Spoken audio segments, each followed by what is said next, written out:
মৌলানা ভাসানী জানতেন যে কি করে জনগণের যে ক্রোধ তাকে কিভাবে সরকার উৎখাতের দিকে নিয়ে যাওয়া যেতে পারে। এবং তারপরে কয়েকদিন পরেই টাইম ম্যাগাজিনে লেখা হলো দ্য প্রফিট অফ ভায়োলেন্স। এইভাবে সারা বিশ্বেই কিন্তু তার একটা প্রভাব ছড়িয়ে পড়েছিল তার রাজনীতির। মৌলানা আব্দুল হামিদ খান ভাসানী এই দেশের স্বাধীনতার স্বপ্ন দেখেছিলেন বহু আগে, সেটা আপনারা শুনেছেন। মৌলানা আব্দুল হামিদ খান ভাসানী এই দেশকে, রাষ্ট্রকে একটা সত্যিকার অর্থেই কল্যাণমূলক রাষ্ট্র হিসেবে দেখতে চেয়েছিলেন, সেটা তিনি দেখে যেতে পারেননি।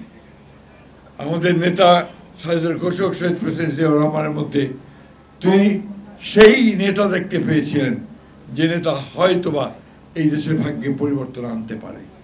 সেই নেতাও বেশি দিন টেকেনি, মাত্র 3 বছর পরে শহীদ প্রেসিডেন্ট জিয়াউর রহমানকে আমরা হারিয়েছি। বন্ধুগণ, আমরা যারা বিএনপি করি আমাদের একটা দায় আছে মৌলানা আব্দুল হামিদ খান ভাসানীর প্রতি। আমরা সামনে নির্বাচনের দিকে এগিয়ে যাই। মৌলানা ভাসানীর যে আদর্শ, সেই আদর্শের লক্ষ্য করে আমরা যেন এখানে গণতন্ত্র প্রতিষ্ঠা করতে পারি।